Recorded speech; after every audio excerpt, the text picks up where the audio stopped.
लोकप्रिय मुख्यमंत्री हिमंता बिस्वा शर्मा जी, केंद्रीय मंत्रिमंडल के मेरे सहयोगी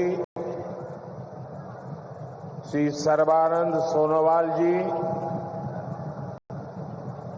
असम सरकार के सभी मंत्रीगण, सांसद और विधायकगण, अन्य जनप्रतिनिधि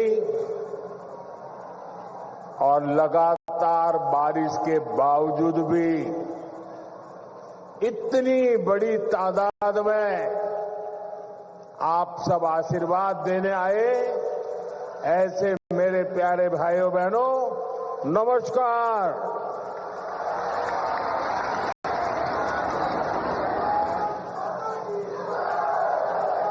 अहोमार विकास यात्रार এই ऐतिहासिक दिनटोत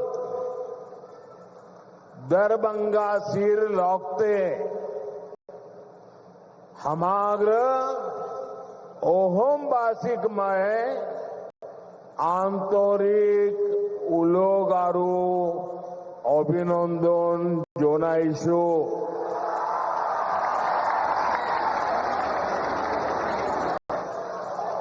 साथियों, ऑपरेशन सिंदूर के बाद कल मेरा पहली बार आसाम आना हुआ है। मां कामाख्या के आशीर्वाद से ऑपरेशन सिंदूर को जबरदस्त सफलता मिली। इसलिए आज मां कामाख्या की इस धरती पर आकर एक अलग ही पुण्य अनुभव हो रहा है और ये भी सोचने में सुहागा है कि इस क्षेत्र में आज जन्माष्टमी मनाई जा रही है, तो आप सबके बीच जन्माष्टमी के पावन पर्व पर आप सबको भी बहुत बहुत शुभकामनाएं देता हूं। और लाल किले से मैंने कहा था, चक्रधारी मोहन को याद किया था, श्री कृष्ण को याद किया था और मैंने भविष्य की सुरक्षा नीति में एक सुदर्शन चक्र की कल्पना को लोगों के सामने रखा है। साथियों, हमारा ये मंगलदोई तो वो स्थान है जहां संस्कृति की त्रिवेणी, इतिहास के गौरव और भविष्य की आशा, सबका संगम एक साथ होता है। ये क्षेत्र असम की पहचान का भी केंद्र बिंदु है। प्रेरणा और पराक्रम से भरी इस भूमि पर आप सभी जनता जनार्दन के दर्शन करने का सौभाग्य पाकर मैं धन्य हूं। भाइयों और बहनों, कुछ दिन पहले ही हमने भारत रत्न सुधा कंठो भूपेन हजारी जी का जन्म दिवस मनाया है। कल उनके सम्मान में हुए एक बहुत बड़े कार्यक्रम का हिस्सा बनने का अवसर मुझे मिला। असम की ऐसी महान संतानों ने, हमारे पूर्वजों ने जो सपना देखा था, आज बीजेपी की डबल इंजन सरकार उसको पूरी ईमानदारी से पूरा करने में जुटी है। भाइयों बहनों, कल जब मैं भूपेन्द्र दा की जन्म शताब्दी वर्ष के कार्यक्रम में था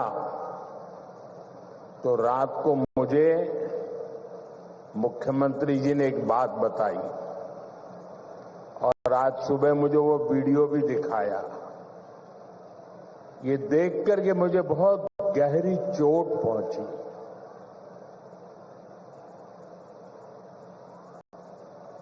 कांग्रेस पार्टी के अध्यक्ष का बयान उन्होंने मुझे दिखाया। जिस दिन भारत सरकार ने इस देश के महान सपूत असम के गौरव भूपेन्द्र दा हजारिका जी को भारत रत्न दिया, उस दिन कांग्रेस पार्टी के अध्यक्ष ने बयान दिया था। उस समय मेरे ध्यान में नहीं आया था, आज मुझे वो दिखाया गया। कांग्रेस पार्टी के अध्यक्ष ने कहा था कि मोदी नाचने गाने वालों को भारत रत्न दे रहा है। साथियों, 1962 में चाइना के साथ जो जंग हुआ, उसके बाद पंडित नेहरू ने जो कहा था, वो घाव नॉर्थ ईस्ट के लोगों के वो घाव आज भी नहीं भरे हैं और उस घाव पर कांग्रेस की वर्तमान पीढ़ी भी नमक छिड़कने का काम कर रही है। मैं आमतौर पर मुझे कितने ही गालियां दे, मैं तो भगवान शिव का भक्त हूं, सारा जहर निगल देता हूं।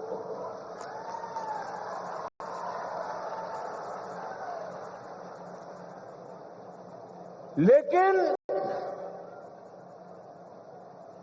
बेशर्मी के साथ जब किसी और का अपमान होता है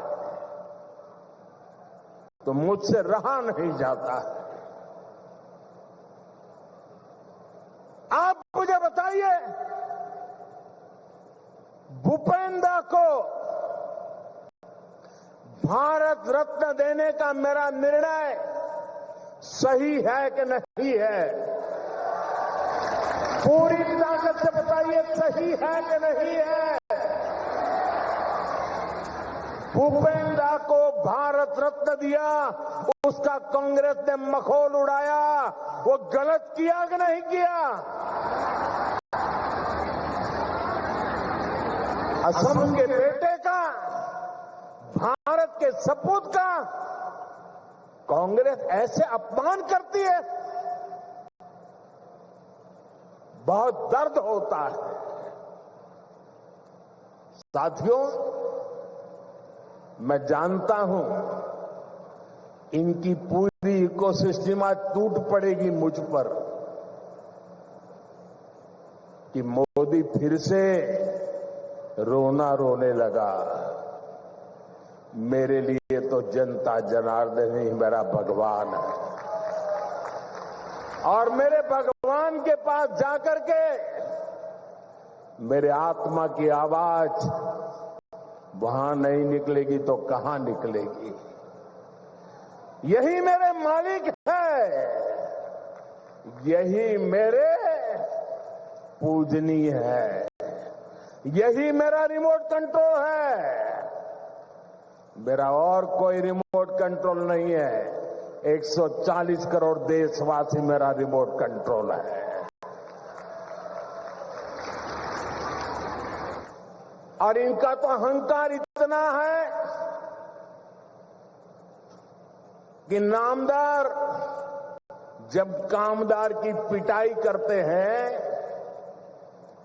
और दर्द के कारण अगर कामदार के मुंह से दर्द की आवाज निकल जाए तो उस पर ज्यादा जुल्म करते हैं कि तुम्हें रोने का भी अधिकार नहीं है, तुम नामदार के सामने कामदार होकर के कैसे रो सकते हो।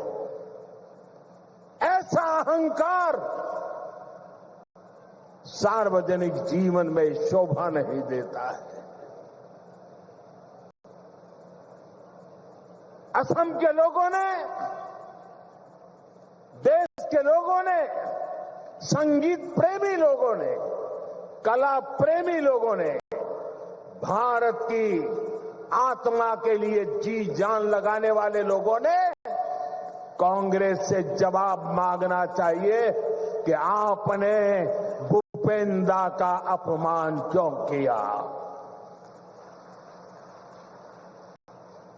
भाइयों बहनों,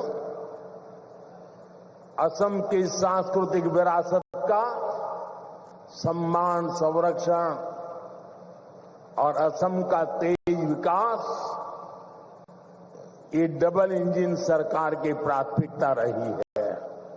जरा एसपी जी के लोग, कोई भाई वो चित्र बना के लाए हैं, वो शायद देना चाहते हैं। जो चित्र बना के लाए हैं उनसे मेरी प्रार्थना है कि आप पीछे अपना नाम पता लिख लीजिए, मैं जरूर आपको चिट्ठी लिखूंगा। बहुत सुंदर तस्वीर आपने मेरी मां की तस्वीर भी बनाई है। असम का ये प्यार मैं कभी भूल नहीं सकता हूं। वो एक नौजवान कब से एक गमोछा लेकर के खड़ा है, वो भी ले लीजिए। मेरे लिए तो ये जन्माष्टमी का प्रसाद है। आसाम की कोई गरीब मां ने ये गमोछा बनाया होगा। बहुत बहुत धन्यवाद भैया आपके इस प्रसाद के लिए, मैं आपका बहुत आभारी हूं। मुझे मिल जाएगा, दे दीजिए भैया, मिल जाएगा। मैं बहुत आभारी हूं आपका। एक और भी ले लीजिए, शायद वो हेमंता को देना चाहता है, हेमंता को देना चाहता है।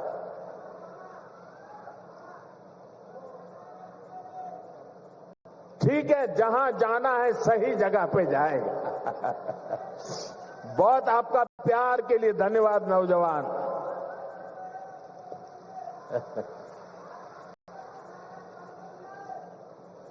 देखिए, काफी बच्चे कुछ चित्र बना के लाए, जरा ले लो भाई।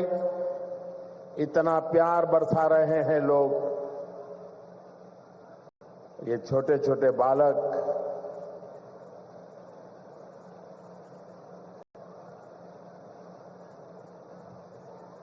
ऐसा सौभाग्य कहां मिलता है भाई। थैंक यू दोस्त, थैंक यू भैया, थैंक यू। आप दोनों भाई हैं क्या? नहीं? वाह, तो दोनों काली टी शर्ट पहन के आए हैं। लेकिन बहुत बहुत धन्यवाद दोस्तों। साथियों, सरकार और असम वासियों के साझा प्रयासों से आज असम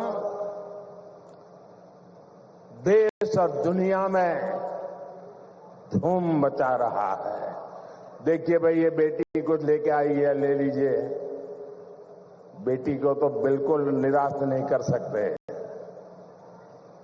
थैंक यू बेटा। बेटे, अपना नाम लिखा है पीछे? अगर नाम लिखा है तो मैं चिट्ठी लिखूंगा। अपना नाम पता लिख दो बेटा।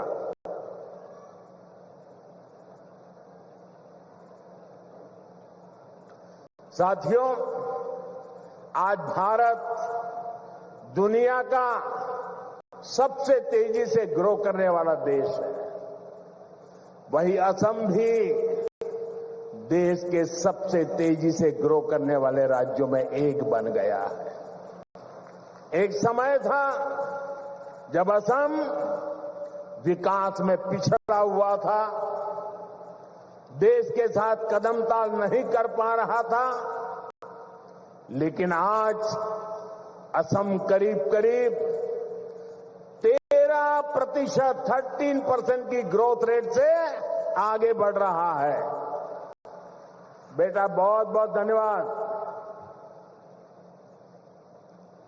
साथियों, 30% ग्रोथ, 13% ग्रोथ, ये बहुत बड़ी अचीवमेंट है। ये आपकी अचीवमेंट है। हो जाए ताली आज आपके नाम पर। हमारे नाम पर तो आप बहुत तालियां बजाते हैं। मैं आज आपके पसीने पर ताली बजाना चाहता हूं।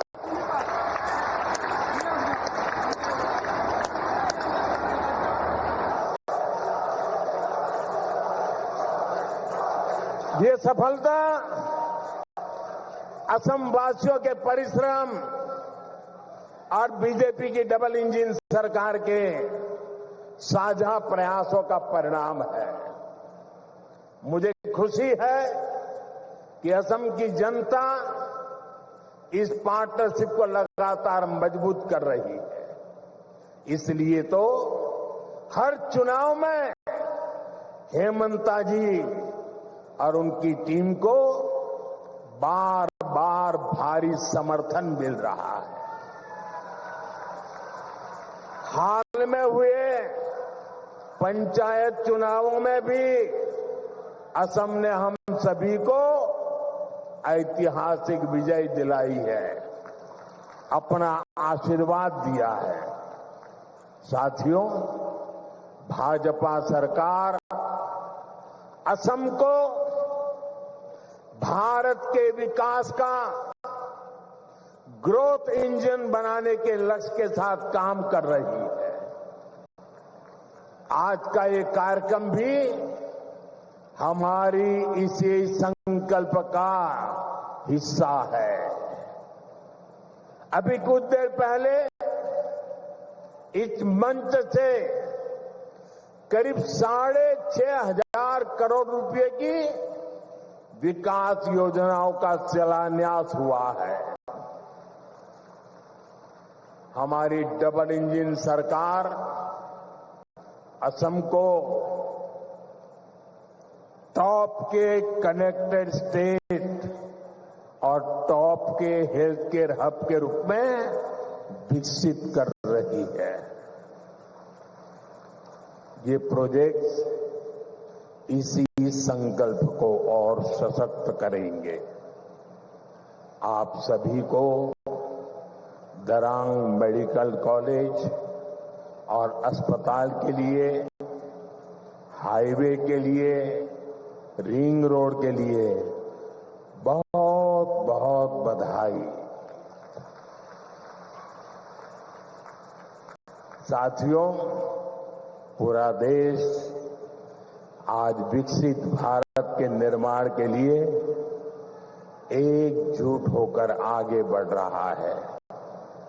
खास तौर पर हमारे जो नौजवान साथी हैं, उनके लिए विकसित भारत सपना भी है और संकल्प भी है। और इस संकल्प की सिद्धि में हमारे नॉर्थ ईस्ट की बहुत बड़ी भूमिका है। ये मैं सिर्फ इसलिए नहीं कह रहा हूं कि मुझे आप लोगों के प्रति बहुत प्यार है, बहुत सम्मान है, नॉर्थ ईस्ट के प्रति मेरा लगाव है। सिर्फ इसलिए नहीं कह रहा हूं, मैं इसलिए कह रहा हूं, इसके पीछे ठोस कारण है। आजादी के बाद बड़े शहर, बड़ी इकोनॉमी, बड़े बड़े कारखाने पश्चिम और दक्षिण भारत में ही विकसित हुए। इस दौरान पूर्वी भारत का बहुत बड़ा इलाका, बहुत बड़ी आबादी विकास की दौड़ में पीछे रह गई। अब भाजपा सरकार इस स्थिति को बदल रही है। 21वीं सदी के 25 साल बीत चुके हैं। जिसे 21वीं सदी के हम गीत गाते रहे ना, कांग्रेस के जमाने से सुन रहे थे 21वीं सदी आ रही है, 21वीं सदी आ रही है, आकर के भी 1/4 समय तो पूरा हो गया। अब 21वीं सदी का ये अगला हिस्सा ईस्ट का है, नॉर्थ ईस्ट का है। अब आपका टाइम आया है, असम का, नॉर्थ ईस्ट का समय आया है, आपका समय आया है। मेरे नौजवानों, अब समय आपकी मुट्ठी में है। भाई एक और बच्चा कुछ लेके आ गया, ले लीजिए भाई।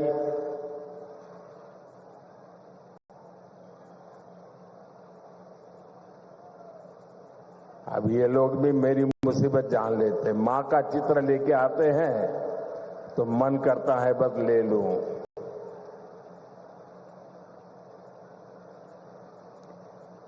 दे दो बेटे, ये मेरे साथी हैं, पीछे अपना नाम पता लिख लेना, मैं कलेक्ट कर लूंगा इसको, आपको चिट्ठी लिखूंगा। जरा ये लेकर के दे दीजिए भी एसपी जी वालों को। साथियों, किसी भी क्षेत्र के तेज विकास के लिए तेज कनेक्टिविटी बहुत जरूरी है। इसलिए हमारी सरकार का बहुत अधिक फोकस नॉर्थ ईस्ट में कनेक्टिविटी पर रहा है। रोड, रेल, एयर जैसी physical connectivity, 5G, internet, broadband जैसी डिजिटल कनेक्टिविटी, इससे आप लोगों को सुविधा मिली, जीवन आसान हुआ, बिजनेस करना आसान हुआ। इस कनेक्टिविटी से आप लोगों के लिए घूमना फिरना आसान हुआ, टूरिज्म का विस्तार हुआ और इसने यहां के हमारे नौजवानों के लिए नौकरी के, रोजगार के नए अवसर भी बनाए। साथियों, कनेक्टिविटी के इस महाअभियान का असम को भी बहुत लाभ मिला है। मैं आपको एक उदाहरण देता हूं। आजादी के 6 दशक तक दिल्ली में कांग्रेस की सरकार रही। असम में दशकों तक कांग्रेस रही, लेकिन कांग्रेस ने 60-65 सालों में ब्रह्मपुत्र पर सिर्फ 3 पुल बनाए। 60-65 साल में 3।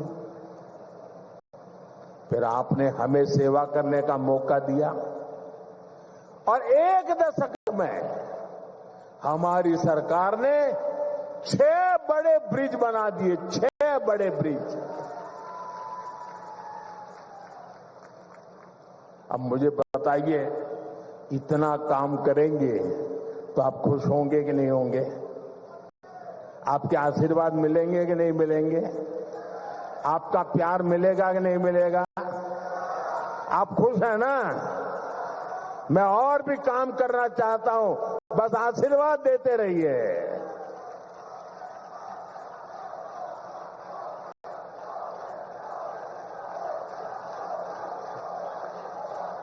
आज भी कुरवा नारंगी ब्रिज का शिलान्यास हुआ है। इस ब्रिज से गुवाहाटी और दरांग के बीच की दूरी कुछ ही मिनट की हो जाएगी। इससे आम लोगों के समय और पैसे की बचत होगी, ट्रांसपोर्टेशन सस्ता होगा, टाइम कम लगेगा, ट्रैफिक की परेशानियां कम होगी और इसके कारण कीमतें भी कम होती है। साथियों, नई रिंग रोड से आपको बहुत फायदा होगा। जब ये बन जाएगी तो ऊपरी आसाम की तरफ जाने वाली गाड़ियों को शहर में आने की जरूरत ही नहीं पड़ेगी। ये ring road, 5 national highway, 2 state highway, 1 airport, 3 railway station और 1 इनलैंड वाटर टर्मिनल को आपस में जोड़ने का काम करेगा। यानी असम में पहली बार सीमलेस मल्टी मॉडल कनेक्टिविटी का पूरा नेटवर्क होने का ये है डबल इंजन की बीजेपी सरकार का विकास का मॉडल। साथियों, हम आज की नहीं बल्कि अगले 25-50 साल की जरूरतों के मुताबिक देश को तैयार कर रहे हैं, क्योंकि 2047 जब आजादी के 100 साल होंगे ना, विकसित भारत बना के रहना है दोस्तों। आपके लिए बनाना है, आपके बच्चों के लिए बनाना है, नौजवानों के उज्जवल भविष्य के लिए बनाना है। इसी कड़ी में मैंने लाल किले से घोषणा की थी कि अब जीएसटी में नेक्स्ट जनरेशन रिफॉर्म होगा। आज मैं इस रिफॉर्म की खुशखबरी के साथ आपके बीच आया हूं। आज से ठीक 9 दिन के बाद नवरात्रि का पहला दिन होगा। जीएसटी की दरें बहुत कम हो जाएगी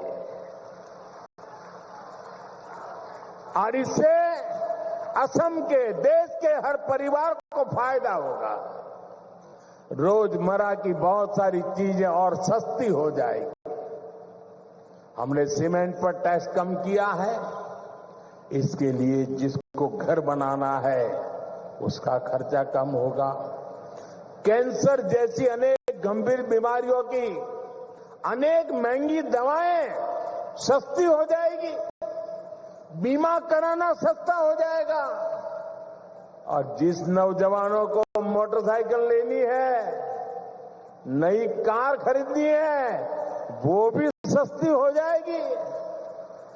आजकल आप देखते होंगे मोटर कंपनियों में ऐसी होड़ मची है, एडवर्टाइजमेंट दे रहे हैं 60,000 कम, 80,000 कम, 1 लाख रुपया कम, लगातार इससे जुड़े विज्ञापन दे रहे हैं। यानी माताएं बहनें हो, नौजवान हो, किसान हो, दुकानदार हो, सबका फायदा होने वाला है।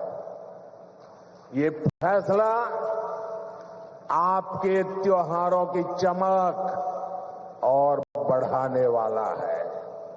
साथियों, इन त्योहारों में बात बताऊं, मैं मेरी बात बताऊं, आप कहो तो बताऊं,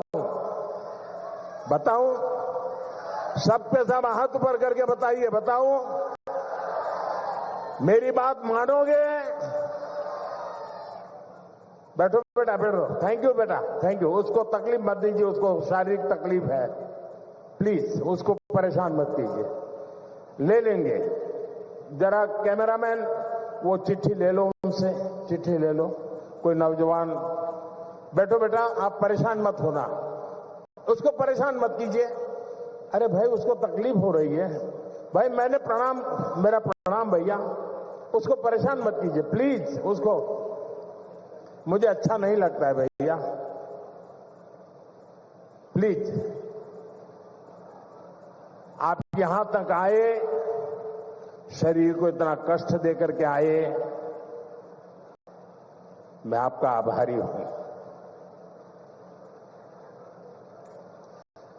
साथियों, जरा फिर से हाथ करके बताइए, मैं जो कहूंगा मेरी बात मानोगे?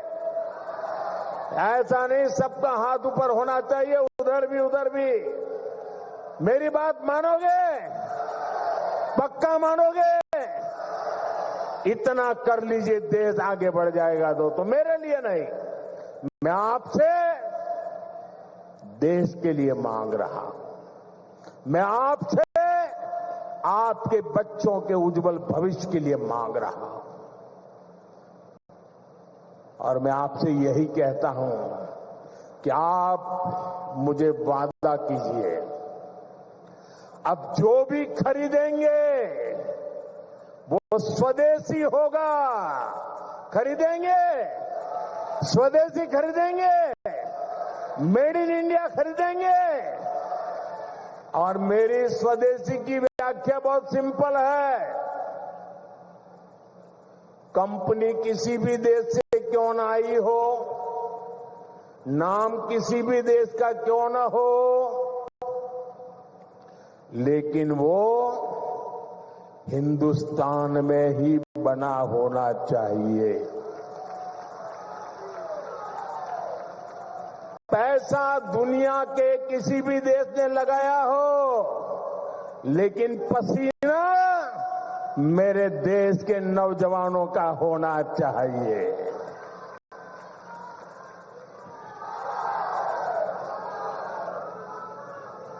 उस जो भी मेड इन इंडिया होगा, उसमें मेरे भारत की मिट्टी की महक होनी चाहिए। ऐसा सामान खरीदेंगे ना, खरीदेंगे ना? जरा हाथ ऊपर करके बताइए, खरीदेंगे? सबके साथ जोर से बताइए, खरीदेंगे?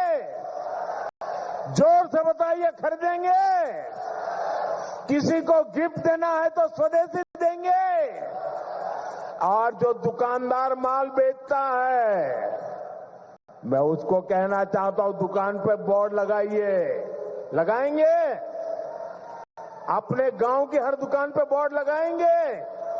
उस पर बोर्ड लगाइए, गर्व से कहो ये स्वदेशी है। गर्व से कहो ये स्वदेशी है।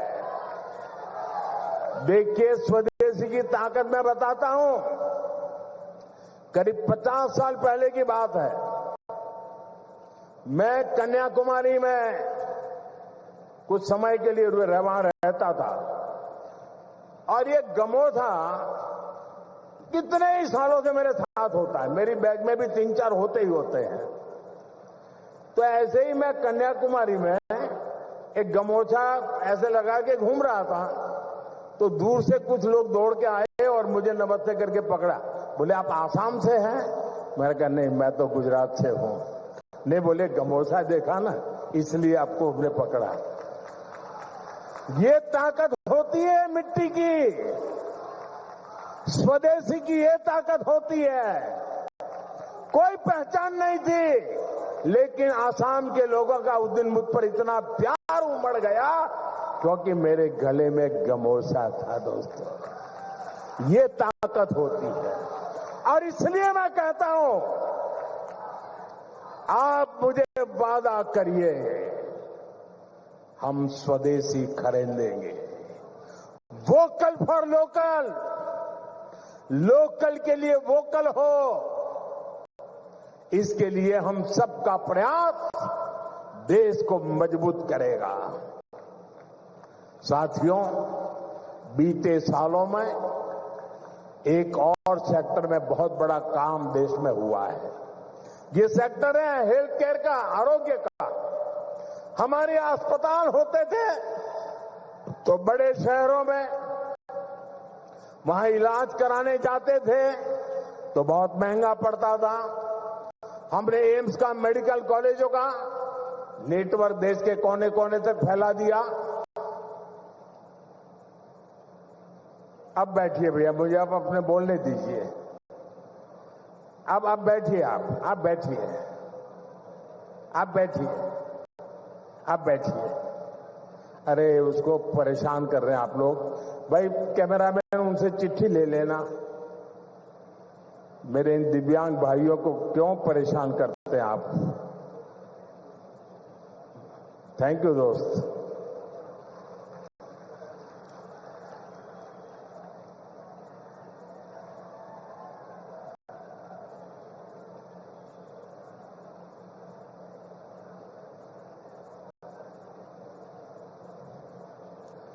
यहां असम में तो विशेष तौर पर कैंसर के हॉस्पिटल भी बनाए गए। बीते 11 वर्षों के दौरान भारत में मेडिकल कॉलेजों की संख्या दोगुनी हो गई है। यानी आजादी के 60-65 सालों में जितने मेडिकल कॉलेज बने उतने हमने बीते 11 वर्षों में बनाए हैं।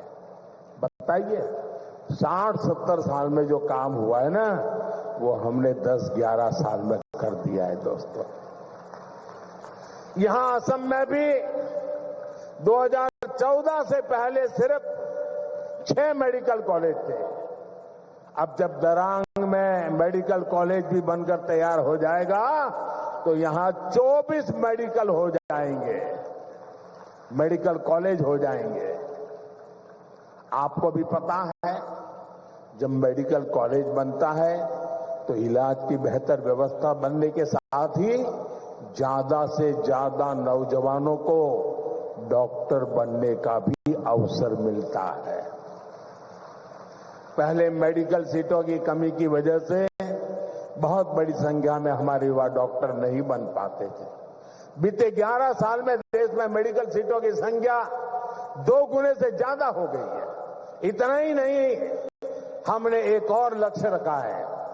आने वाले 4-5 सालों में हम मेडिकल की 1 लाख नई सीटें जोड़ने जा रहे हैं। 1 लाख नई सीटें, 1 लाख नौजवानों को डॉक्टर बनाएंगे। साथियों, ये हम ऐसे काम करते हैं, अगर इस देश में 3 करोड़ लखपति दर्जे बनाने का काम करते हैं तो 1 लाख नए डॉक्टर बनाने का भी काम करते हैं। साथियों, असम देशभक्तों की भूमि है। विदेशी आक्रांताओं से देश की रक्षा हो या फिर आजादी की लड़ाई में बलिदान हो, असम की भूमिका बहुत बड़ी है। पथरू घाट का किसान सत्याग्रह देश भला कैसे भूल सकता है। वो ऐतिहासिक स्थान यहां से ज्यादा दूर नहीं है। आज जब मैं बलिदानियों की ऐसी पावन भूमि पर खड़ा हूं तो कांग्रेस की एक और करतूत से पर्दा फटाना जरूरी है। कांग्रेस अपनी राजनीति के लिए हर ऐसे व्यक्ति, हर ऐसे विचार के साथ खड़ी होती है जो भारत विरोधी हो।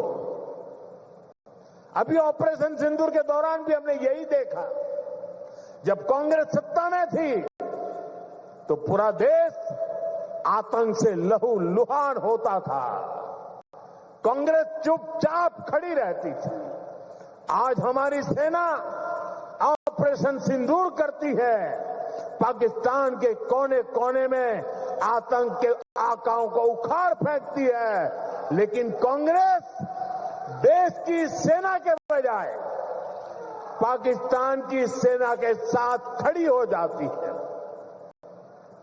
कांग्रेस के लोग हमारी सेना के बजाय आतंकियों को पालने वालों के एजेंडे को आगे बढ़ाते हैं। पाकिस्तान का झूठ कांग्रेस का एजेंडा बन जाता है। इसलिए आपको कांग्रेस से हमेशा सतर्क रहना है। साथियों, कांग्रेस के लिए अपने वोट बैंक का हित ही सबसे बड़ा है। कांग्रेस देश हित की कभी परवाह नहीं करती। आज कांग्रेस देश विरोधियों की, घुसपैठियों की भी बहुत बड़ी रक्षक बन चुकी है। कांग्रेस जब सत्ता में थी तो घुसपैठ को बढ़ावा देती थी। और कांग्रेस चाहती है कि घुसपैठिए हमेशा के लिए भारत में ही बस जाए और भारत का भविष्य घुसपैठिए तय करे। एक समय में मंगलदोई ने असम की पहचान बचाने के लिए अवैध घुसपैठ के खिलाफ बहुत बड़ा आंदोलन देखा है, लेकिन पहले की कांग्रेस सरकार ने आप लोगों को इसकी भी सजा दी है, आपसे इसका बदला लिया है। कांग्रेस ने यहां जमीन पर अवैध कब्जे होने दिए, हमारे आस्था के स्थानों पर हमारे किसानों के, आदिवासियों के हक की जमीन पर डाका डाला।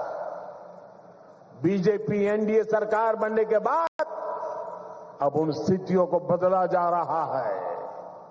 यहां के अवैध कब्जों को हटाया जा रहा है। हेमंता जी के नेतृत्व में असम में लाखों बीघा जमीन घुसपैठियों से मुक्त की जा चुकी है। दरांग जिले में भी बहुत बड़ी जमीन से कब्जा हटाया गया है। यहां गोरूखुंटी इलाके में कांग्रेस के समय घुसपैठियों का कब्जा था।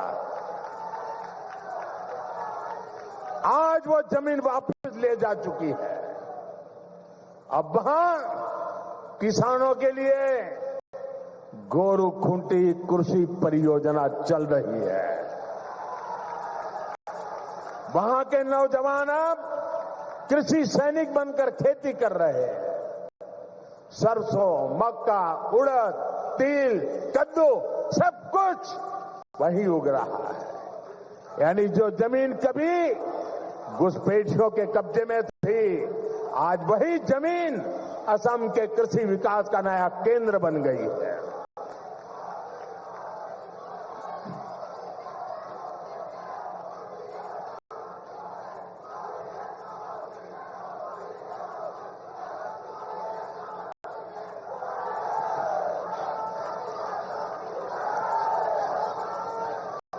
साथियों, भाजपा की सरकार घुसपैठियों को देश के साधनों संसाधनों पर कब्जा नहीं करने देगी। भारत के किसानों, भारत के नौजवानों, हमारे आदिवासियों का हक हम किसी को नहीं छीनने देंगे। ये घुसपैठिए हमारी माताओं, बहनों, बेटियों के साथ अत्याचार करते हैं, ये नहीं होने दिया जाएगा।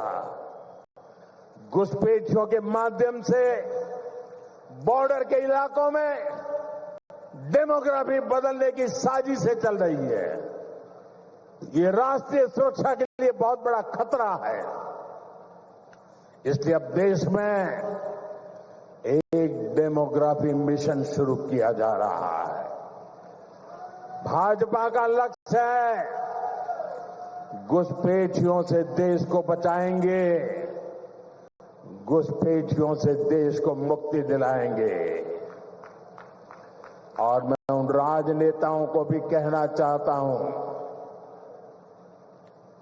आप जो चुनौती लेकर के मैदान में आए ना, मैं सुना तान करके उस चुनौती को स्वीकार करता हूं। और लिख लो,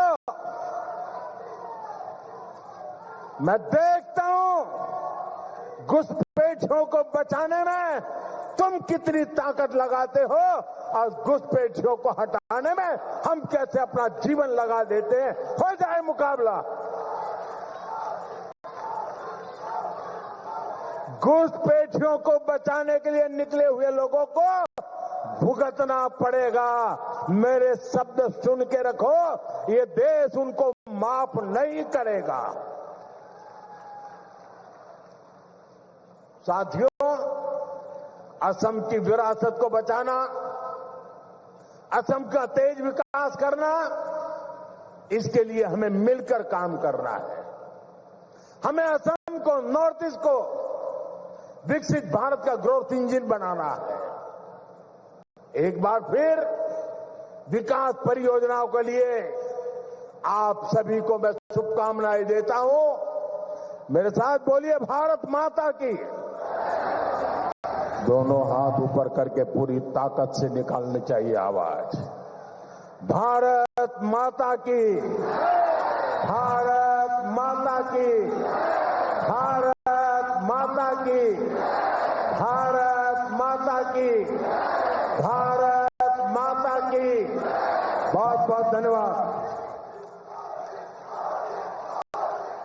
A blazing attack on the Congress party by the Prime Minister on multiple fronts. The Prime Minister there sent out a message. Number one, it was the Prime Minister taking on the Congress for mocking Assam's icon Bhupen Hazarika. Referring to Assam's icon as Bhupen, the Prime Minister also put the Gali gang on test. He said, I'm a Shiv Bhakt. I can swallow all kinds of insults. But don't you dare insult the son of Assam and the pride of India. While concluding his speech, the Prime Minister also gave out a loaded message. It was a dare of sorts for those parties whom he accused of appeasing their vote bank. He also made a vow. He said the BJP government will go all out to ensure India becomes Ghuspetia free. The Prime Minister, in his most combative form, taking on the Congress party and sending out a loud message, setting the tone from that stage in Darang in Assam. Pragya is joining us live on this broadcast. Pragya, the Prime Minister made multiple points in his speech. Number one, he took on the Congress for insulting Assam's icon Bhupen Hazarika. He also put the Gali gang on test. He made a mention of how he's a Shiv Bhakt and he can swallow all the insults that are directed at him. While ending his speech, he spoke about the larger conspiracy to change India's demography while talking about the problem of illegal infiltration. A very strong message there by the Prime Minister. How are you analyzing the highlights of the Prime Minister's speech? Well, I would say this is an all-round attack on Congress from the, from the land of Assam, and northeastern states have been a victim of the apathy of the previous governments, and this is exactly what Prime Minister Narendra Modi has highlighted in his address. Speaking from those icons, national icons who were epitome of Assam's culture and heritage, rich culture heritage, and how they have been in fact insulted by the Congress leadership. The case in point is Mr. Bhupen Hazarika, how when he was given Bharat Ratna, how the Congress president spoke very badly about him. Not just that, Prime Minister spoke very in a detail about the demographic change and how the Congress always wondered about their vote bank and how they ensured that they stand with the terrorists, they stand with those who are infiltrating the land of Assam and changing the demography. So in a way, a very clean, demarcated line that Prime Minister has drawn today with from Himanta Biswa Sarma governance model vis-a-vis the previous governments, and also highlighted how the UPA government has always shown apathy towards the northeastern states, and this is what he highlighted also. He also spoke highly about Swadeshi movement. He said that, you need to ensure that there must be shopkeepers and shops where you buy a made in India product. This has been one of the central key themes that he has spoken everywhere he has gone, and it's a new push, a renewed push by the Prime Minister on Swadeshi products. Having said that, Prime Minister spoke at length about what Congress stood for, how they have ensured that the tribals' right of land were taken away. Now this has been righted by the Himanta Biswa Sarma government, and Prime Minister is speaking about the policies that the government of Assam has implemented to ensure that indigenous population gets their right back, the tribals get their rights back, and their culture is praised. The rich culture that Assam has right now, and in fact had been there ever since, is celebrated across the country. And Pragya, in his speech, the Prime Minister also spoke about Operation Sindoor. He lauded Assam as the land of braves, and he said it is absolutely shocking that at a time when the entire country rallied behind our forces for punishing Pakistan, there was the Congress party that was amplifying and pushing Pakistan's lies and Pakistan's propaganda. Before we take a short break, viewers, listen into that excerpt from the Prime Minister's speech where he made it about Namdar versus Kamdars. और इनका तो अहंकार इतना है कि नामदार जब कामदार की पिटाई करते हैं